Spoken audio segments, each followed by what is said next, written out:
Assalamualaikum warahmatullahi wabarakatuh. Perkenalkan nama saya Rini Aprianti, mahasiswa Magister Pendidikan Dasar angkatan 2024 pada semester 3 di Universitas Terbuka. Pada kesempatan kali ini saya akan menjawab pertanyaan pada sesi 9 pada mata kuliah Studi Komparatif Pendidikan Dasar di berbagai negara. Pada soal pertama, menurut Anda, apakah masalah pendidikan di negara maju dalam artikel ilmiah tersebut juga Anda rasakan di lingkungan sekolah Anda? Jika iya, apakah persamaan dan perbedaannya? Jika tidak, apa yang Anda rasakan? Jelaskan alasannya saat Anda menjelaskan pertanyaan diskusi ini dengan menyebutkan nama sekolah dan daerah Anda mengajar bekerja. Dalam artikel ini, melihat pandangan negara-negara OECD tentang ketidaksetaraan pendidikan dan kebijakan-kebijakan yang diambil dalam mengatasi masalah tersebut. Dalam artikel tersebut, hasilnya menunjukkan bahwa terdapat 5 kategori isu kebijakan utama yang dihadapi oleh negara-negara OECD, yaitu ketidaksetaraan di sekolah dasar. Yang kedua, revisi program dukungan untuk mahasiswa universitas. Yang ketiga, upaya mengakui keberagaman migran. Yang keempat, legislasi terkait langkah-langkah mengatasi ketidaksetaraan pendidikan. Yang kelima adalah perlindungan terhadap perempuan di pasar tenaga kerja. Selain itu, studi ini juga menyoroti pentingnya kombinasi antara inovasi pendidikan dan inovasi sosial untuk mencapai keunggulan dan kesetaraan secara bersamaan dalam sistem pendidikan. Jika dikaitkan dengan sekolah saya, di SMP Negeri 1 Purwakarta yang terletak di Kabupaten Purwakarta, maka ketidaksetaraan sekolah dasar masih dirasakan. Hal ini dapat terlihat bahwa beberapa masalah tersebut juga saya rasakan di lingkungan tempat saya bekerja atau mengajar. Contohnya di sekolah, saya menghadapi tantangan dalam memastikan akses pendidikan yang merata bagi semua siswa, terutama mereka dari latar belakang ekonomi yang kurang, serta lingkungan sosial budaya yang berbeda.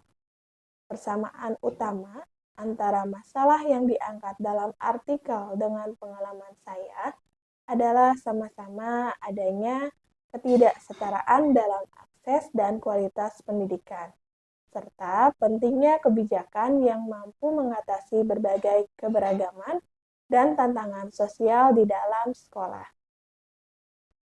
Perbedaannya mungkin terletak pada tingkat dan kompleksitas atau masalahnya. Di lingkungan saya, isu utama yang lebih terfokus pada ketimpangan ekonomi atau latar belakang ekonomi serta keberagaman budaya yang sangat berbeda. Sementara artikel menyajikan gambaran yang lebih luas dan umum tentang kebijakan nasional dan kebijakan internasional yang sedang diupayakan negara-negara OECD. Tantangan yang terjadi di lapangan tentunya harus dilakukan berbagai upaya yang bersifat kolaboratif dan kebijakan yang inklusif untuk mengatasi segala masalah atau kendala yang terjadi di lapangan atau di lingkungan sekolah. Hal kedua, paparkanlah pendapat Anda bagaimana artikel tersebut menguraikan negara OECD mengatasi masalah pendidikan tersebut. Jelaskan pula bagaimana keterkaitan isi artikel dengan materi modul 7 dari BMP MPDR 5302, mata kuliah studi komparatif pendidikan dasar di berbagai negara. Berdasarkan artikel tersebut, negara OECD khususnya Jepang mengalami masalah atau mengatasi masalah pendidikan terkait penurunan hasil PISA melalui berbagai kebijakan reformasi kurikulum dan peningkatan kompetensi siswa. Jepang merespon penurunan peringkat dengan melakukan berbagai revisi atau perubahan terhadap kurikulum nasional yang berfokus pada pengembangan kompetensi kunci seperti kemampuan berpikir kritis, analisis teks, dan penggunaan pengetahuan secara efektif. Hal ini menunjukkan bahwa negara tersebut menyadari pentingnya bukan hanya penguasaan pengetahuan dasar, tetapi juga kemampuan menerapkan dan mengintegrasikan pengetahuan dalam konteks yang lebih kompleks dan serta relevan secara global. Selain itu, Jepang meningkatkan perhatian terhadap aspek sikap dan karakter siswa seperti kepercayaan diri, minat belajar, dan kesehatan fisik, yang hal tersebut merupakan dianggap penting dalam membentuk sumber daya manusia yang kompetitif dan mampu bersaing di tingkat global. Keterkaitan isi artikel ini dengan materi model 7 dari BMP MPDR 5302. Mata kuliah studi komparatif pendidikan dasar di berbagai negara adalah pada upaya negara-negara OECD dalam menyesuaikan sistem pendidikan dengan tantangan global. Dalam hal ini, berbagai strategi reformasi pendidikan akan dilakukan negara-negara untuk meningkatkan kualitas dan relevansi pendidikan atau segala sesuatu yang berhubungan dengan kebutuhan pendidikan, termasuk revisi kurikulum, pengembangan kompetensi abad ke-21, serta penguatan karakter dan soft skill siswa.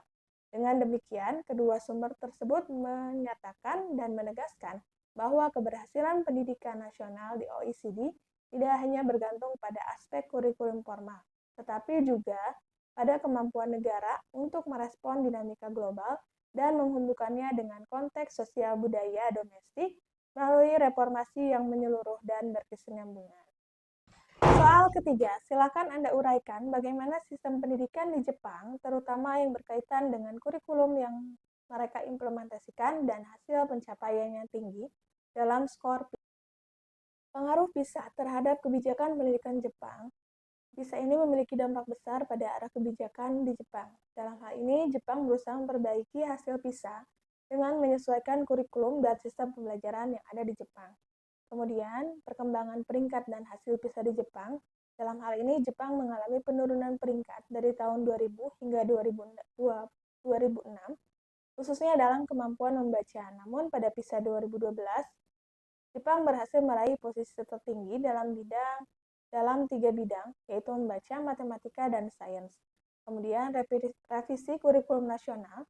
Revisi dilakukan pada tahun 2008 sampai 2009 sebagai sebuah respon terhadap hasil PISA yang menurun dan kekhawatiran terhadap kemampuan membaca dan berpikir siswa, sehingga fokus utama Jepang pada saat itu adalah pengembangan kompetensi kunci, seperti berpikir kritis, kemampuan analitis, dan kemampuan berargumentasi. Kemudian poin keempat, kebijakan dan strategi kurikulum. Dalam hal ini, penekanan pada kemampuan memahami, menggunakan, dan mengkritisi informasi, bukan hanya menghafal, sehingga pada saat itu Jepang melakukan penambahan aktivitas baik secara verbal dan kegiatan yang mengasah pada kemampuan berpikir dan kemampuan berkomunikasi pada peserta didik. Kemudian selanjutnya ada konsep Just for Life dan pengembangan human capital. Pendidikan di Jepang saat itu diarahkan untuk membangun sifat proaktif dan mandiri dalam menghadapi perubahan sosial dan globalisasi, sehingga pemerintah berusaha menanamkan sikap positif dan kompetensi adaptif agar siswa mampu bersaing secara global dan secara internasional. Kemudian, poin selanjutnya, peran konteks sosial dan politik lokal. Dalam hal ini, kebijakan di Jepang, khususnya di bidang pendidikan, sangat dipengaruhi oleh kondisi sosial politik di Jepang. Dalam hal ini, upaya perbaikan hasil PISA menjadi bagian dari strategi nasional untuk menjaga daya saing global. Terima kasih untuk kesempatannya. Mohon maaf jika ada kekurangan, baik dari kata ataupun sikap. Wassalamualaikum warahmatullahi wabarakatuh.